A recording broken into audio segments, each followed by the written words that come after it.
Good morning. Still trying to figure out this whole lighting situation in the truck at nighttime, because it's definitely not the ideal video circumstances. Just like a random pair of slippers in the middle of the road.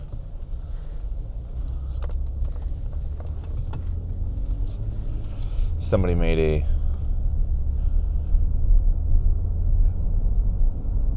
major footwear decision, I guess, at the middle of that intersection. Anyways, today is leg day, or lower body day, technically, on the roster. It's going to involve compound leg movements today, so it's going to be, I think today I'm going to be doing back squats on the Smith machine, but there's definitely going to be hack squats and RDLs on the schedule for the legs today. Calf raises, of course, can't skip those. And to start everything off with our usual cardio. There's not really any surprises. It's going to be pretty much the exact same as I've been running for the past month or so now. Lower body always consists of the compound movements, while my leg day is part of my push-pull and leg day. That's more of the isolated exercises, so extensions and curls, which was 2 days ago.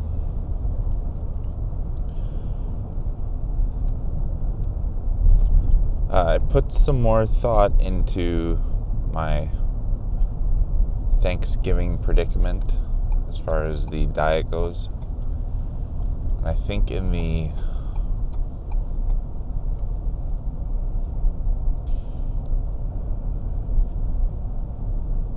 spirit of maintaining some sense of normalcy, I'll likely just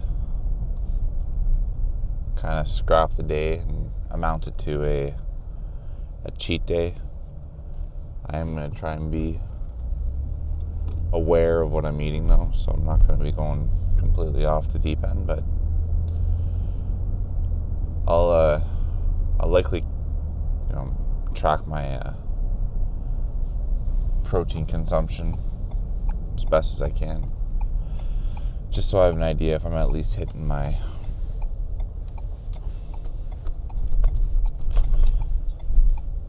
protein limits. Turn this off now that we're in the parking lot. Other than that, though, I think if I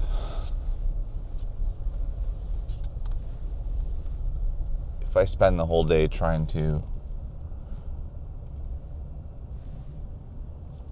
track my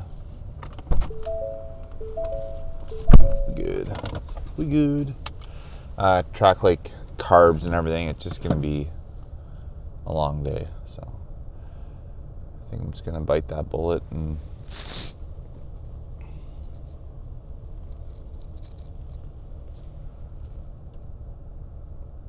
I was going to say chalk it up to a loss, but I think with any kind of a diet, especially if you're running it long term, it kind of, it's not the worst thing to have one day, if it's like a holiday or something like that, where you can kind of have a little bit of a break from things, or have a normal day so that you can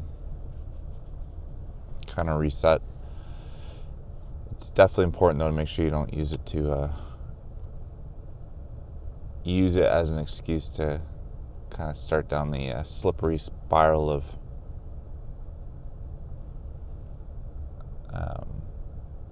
falling into maybe some old habits, or losing track of, your progress, because it can definitely turn into that pretty quickly if you use one excuse to kind of support other ones.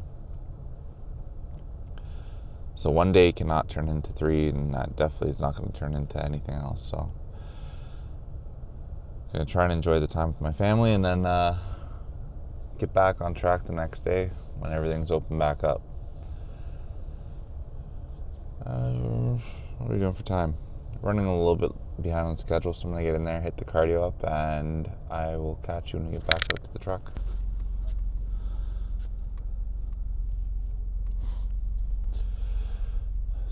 Leg day in the books. Well, lower body day, I guess you want to call it that. Whatever vernacular floats your boat. Cardio went well. My Suica game still not going well, so not much to report on that front. The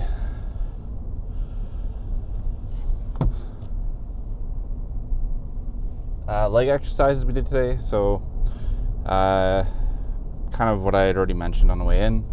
Smith machine, what do you want to call it? Squats, followed by hack squat, and then some leg presses. Okay, he did have his lights on, now he doesn't. Leg presses. So squats followed by calf raises on the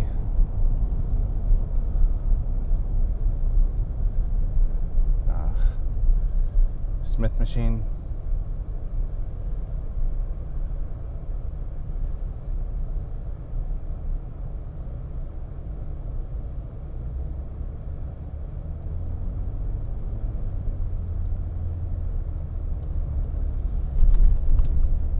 We have a bridge here in town that goes over a train track, and it's been the hot spot for people that have been wanting to hang around on the railing, if you catch my drift. Is this going to focus on me or what here? There we go. Spent that whole first few minutes talking to a blurry camera. So past couple mornings I've gone by, and police are usually there with the local security company because of somebody who's hanging around near the ledge with some not so great ideas. Anyway, so I was saying, back squats on the Smith machine, calf raises on the Smith machine, moved over to the hack squats, leg press, and then finished off with some Romanian deadlifts. I did them on a platform for a little bit of a deficit this time. I definitely felt the stretch a little more. I don't know if it's forcing me to kind of modify my my stance a bit, or if it's, I don't know. I felt like I was kind of maybe bending my knees a little more than I usually would. So something I might have to revise in the future. It would help if I was recording myself so I could see what I was doing. It'll come. I'm trying. Anyways, I'm gonna go pick up the kiddos and get ready for school. And I think on some point today, when I'm either heading back from drop-off or maybe if I'm out getting some errands, I did want to chat about motivation today. And I know I've talked about, the slippers are still here, I did talk about, kind of like the more deep underlying motivators, like healthy lifestyle and stuff like that, but I wanted to talk about like those in the moment motivators, like when you're pushing for a couple more reps, or when you're on the treadmill trying to finish that last 5 minutes. And I think it's not really a deep thought or profound thing, but just something I find that I often think about, and I found it kind of funny. Anyways, I'm gonna hop in here, get the kiddos all sorted out, and I'll see you all hopefully, well, you'll see me in a second, but I'll catch you when I'm out again. So, little ladies are successfully dropped off at, I was going to say work, but at school. And now we're going to head back. Amy and the little guy are hanging around at home.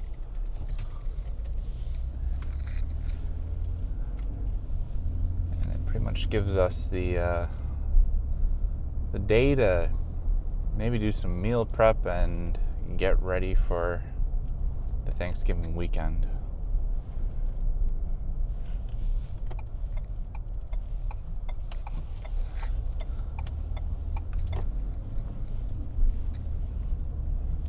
I do get to kind of like, what's the word I want to use?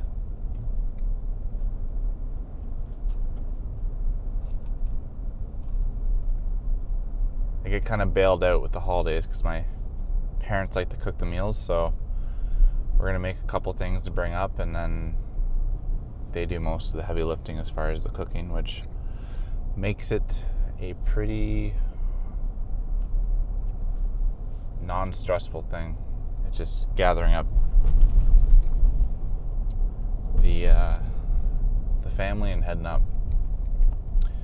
So I wanted to talk about motivators and kind of like those short-term versus long-term motivators, or in-the-moment motivators versus the like, you know, why you go to the gym is like a long-term motivator, or you should have long-term motivators for that, versus, oh, I need to finish this 30-minute run, or I need to get through these last 2 reps. Those would be like short-term motivators, or things that you use to, you know, push through difficult sets or difficult exercise or whatever it might be. And I don't know why I thought about it today. It's just kind of, well, I know why I thought about it. I was doing my squats, and I was thinking to myself, like, I wonder what other people think about to get through difficult sets, or those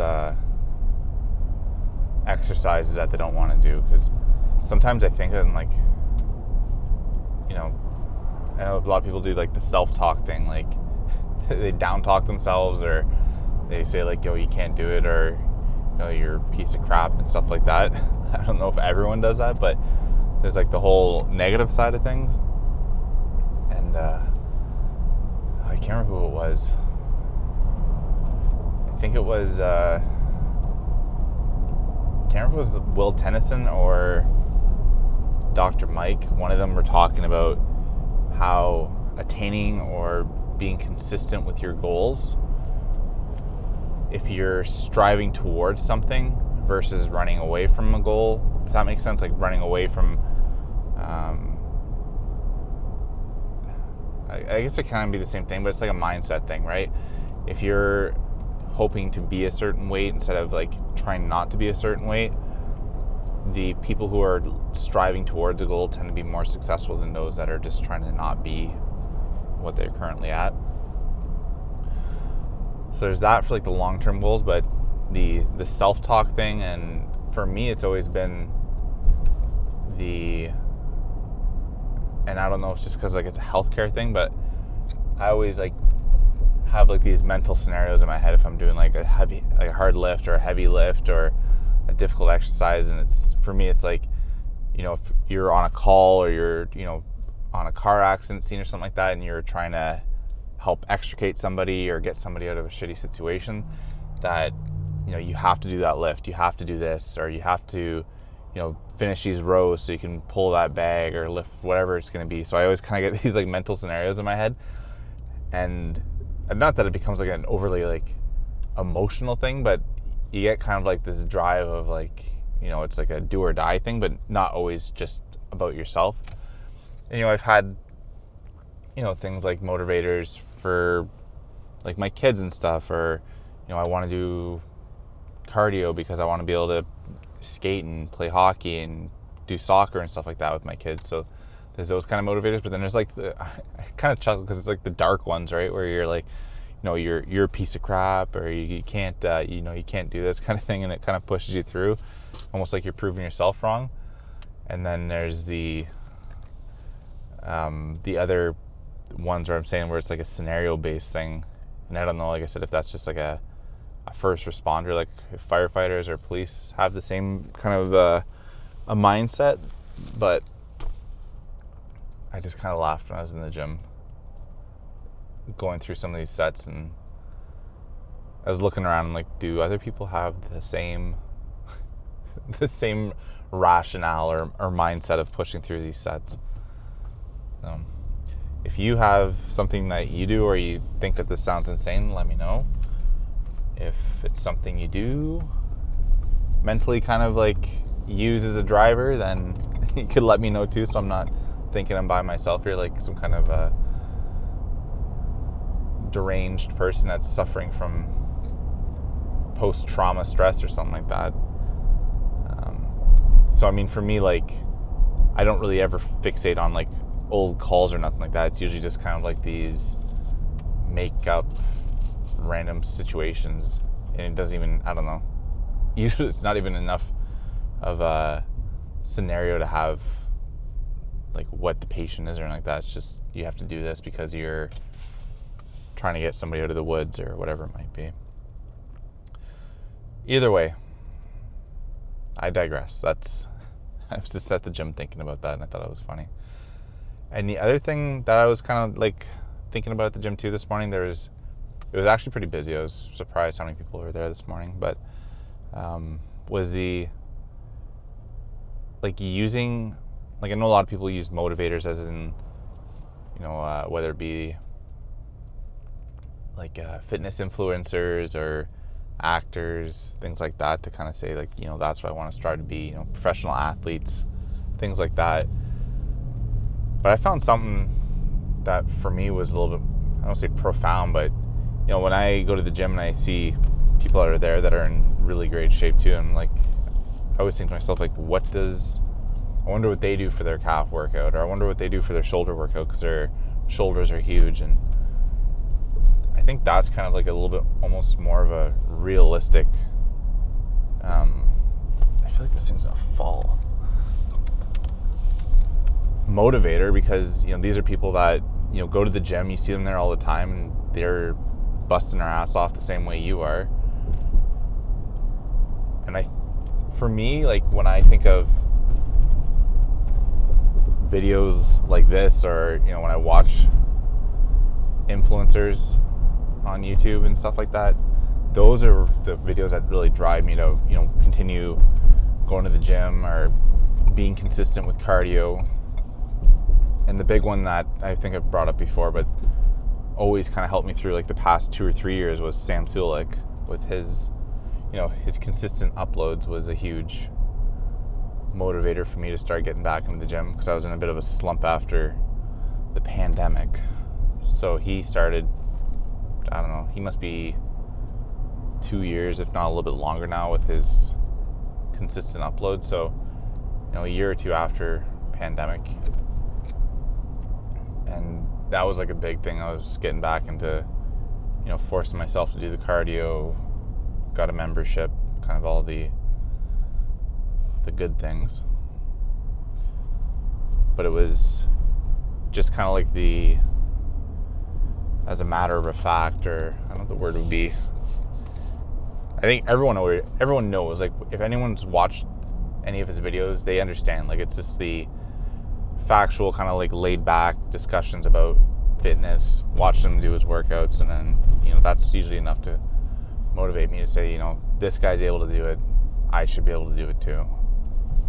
Obviously now he's at a little bit of a different stage in his fitness career, where he's I would say at the professional level. Obviously he's competed and been successful, so I still watch his videos for a little bit of a, what's the word I want to say, a boost or a kick in the butt sometimes. But I do find I like to go through YouTube and find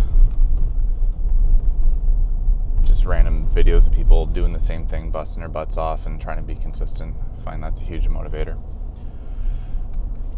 Anyways, I think that's all I want to really rant about motivation and motivators and short-term versus long-term motivators. I just thought it was kind of funny when I was doing my leg exercises and I thought I was on the brink of death, and I was having a thought of, does everyone think about these kind of thoughts, or what is it that people use to motivate themselves to get through exercises? Because those are the reps that really, put the work in for you. Like if you look at the, doing your set of workouts or your set of reps, and you get exhausted at reps 8, 9, and 10, or 11 if you get through that many, those are the ones that are going to stimulate the most muscle growth. But you need to get through reps 1 through 8, obviously, to get to that exhaustion state. So in my opinion, having something, in the back of your head or in reserve as a motivator for those important reps can kind of make or break your workout, or the intensity, or the overall effectiveness of the workout. Like I said, if you have something that kind of sticks with you, that you think of, that helps you get motivated through those last few sets, then holy man.